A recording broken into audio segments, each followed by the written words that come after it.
我比原配更懂他。小三的優越感是如何讓你上癮的？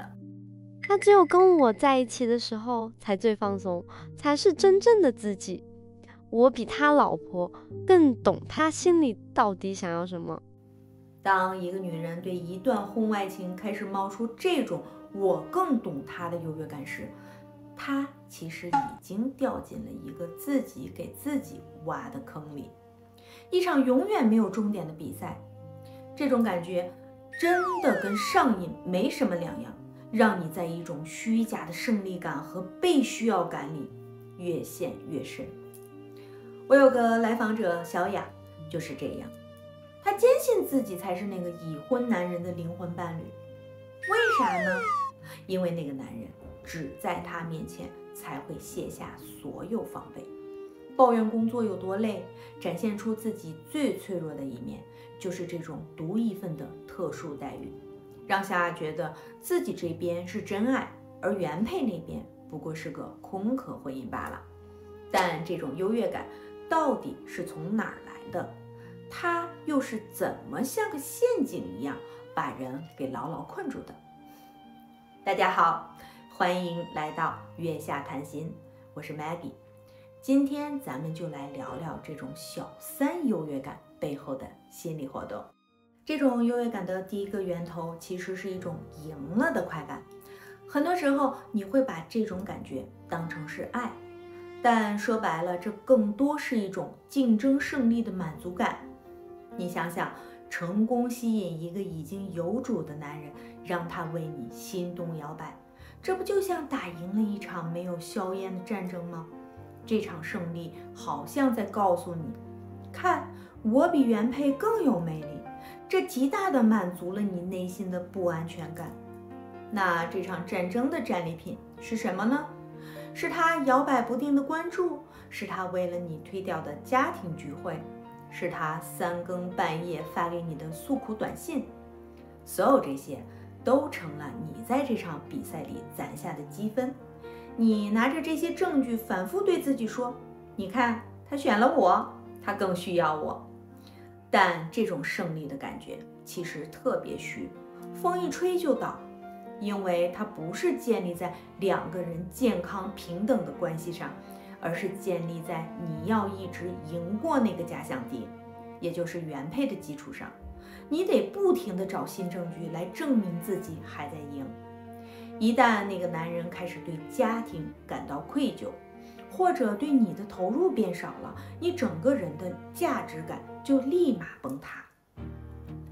隨之而來的就是更深的不安和焦慮。所以這壓根兒不是一場為了愛的比賽，而是一场為了贏的競賽。你迷戀的可能不是那個人，而是贏了另一個女人所帶來的那種短暫又虛假的成就感。而一段需要不斷打敗別人才能維持的感情，怎麼可能給你帶來真正的安寧呢？如果說贏的感覺是興奮劑，那救世主心態就是讓你徹底陷進去的迷幻劑。咱們再回到那句經典台詞，他只有跟我在一起才是真正的自己。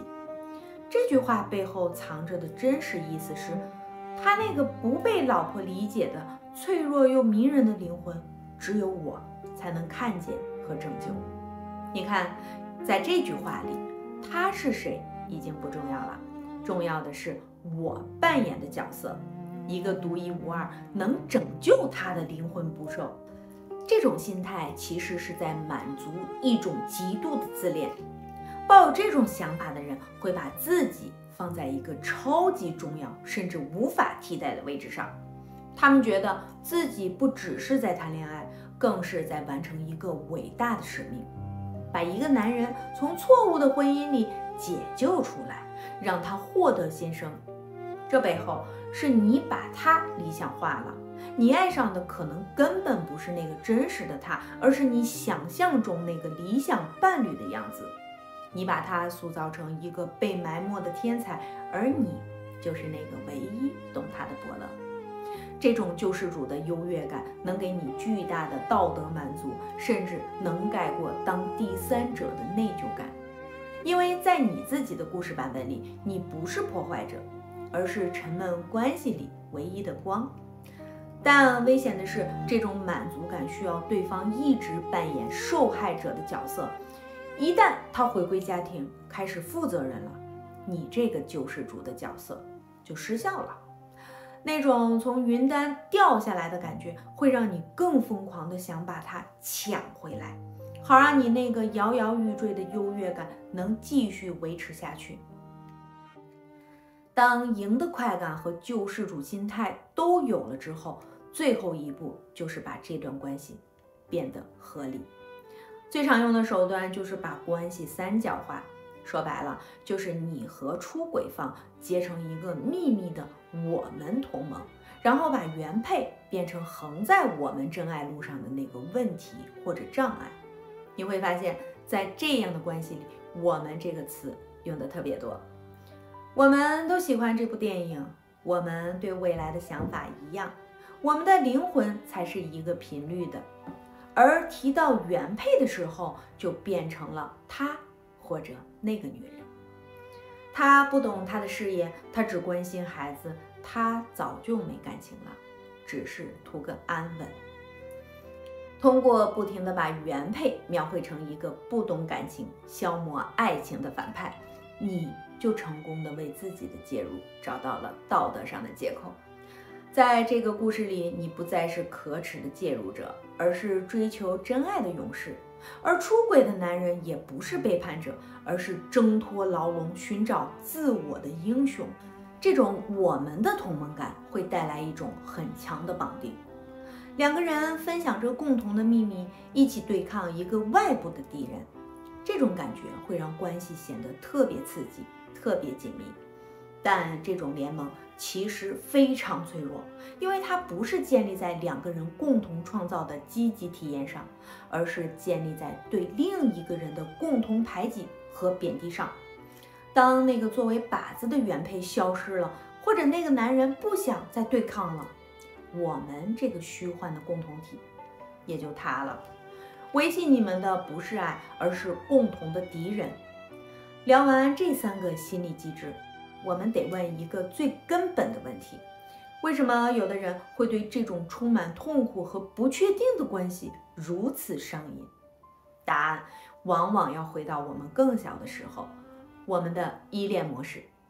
很多在這種關係裡掙扎的女性，內心深處都有一種強烈的不安全感，可能源於童年時期沒有被滿足的依戀需求。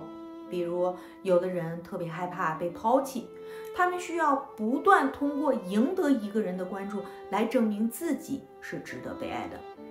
這就解釋了為什麼贏的感覺對他們有那麼大的吸引力。還有些人既渴望親密，又害怕真正的靠近，這種拉拉扯扯、充滿不確定性的三角關係，反而讓他們感到一種病態的安全感。因為它避免了進入一段真正穩定、需要負責任的關係所帶來的恐懼。從這個角度看，我比原配更懂他的優越感，本質上是一種補償。正是因為你內心深處極度渴望被看見、被肯定、被毫無保留的選擇，所以才需要通過戰勝一個對手來獲得這種感覺。當那個男人在你面前展露脆弱時，你感覺自己終於被看見了；當他選擇和你在一起而不是回家時，你感覺自己終於被肯定了。你以為自己贏得了愛，但其實你只是在用一種飲鴆止渴的方式來填補早年留下的情感空洞。你不是愛上了那個人，而是愛上了那個被他選擇的充滿優越感的自己。所以回到最初的問題，小三的優越感是怎麼讓你上癮的？他通過贏的快感給你虛假的勝利，通過救世主的角色給你自戀的滿足，再通過我們的同盟給你道德上的豁免。這一整套心理機制像一個精密設計的成癮循環，讓你在裡面兜兜轉轉，很難掙脫。但我們必須清醒地認識到，這一切都只是海市蜃樓，這是一場沒有終點的比賽。它的養料是那個男人的摇擺不定和對另一個女人的持續貶低。一旦這兩個條件消失，你的優越感就會立刻崩塌。真正好的關係是兩個完整獨立的人一起創造一個安全平等的空間，他從來不需要通過贏過誰來證明自己的價值。當你需要靠比他強來感受愛時，你得到的可能真的只是一個會落灰的獎杯，而不是能滋養你的關係，而內心的那個洞卻會越來越大。走出這場比賽的第一步是誠實地問自己，我在這段關係裡真正想要的到底是什麼？是這個人，還是那種被需要和被選擇的感覺？希望今天月下談心的內容能給所有深陷類似困境的朋友帶來一些思考。你是否也曾在關係中尋求過類似的優越感？我是 Maggie， 歡迎在評論區分享你的故事和困惑，我們一起聊聊怎麼才能走出這種沒有終點的競賽，找到一份真正屬於自己的、不需要比較的安寧。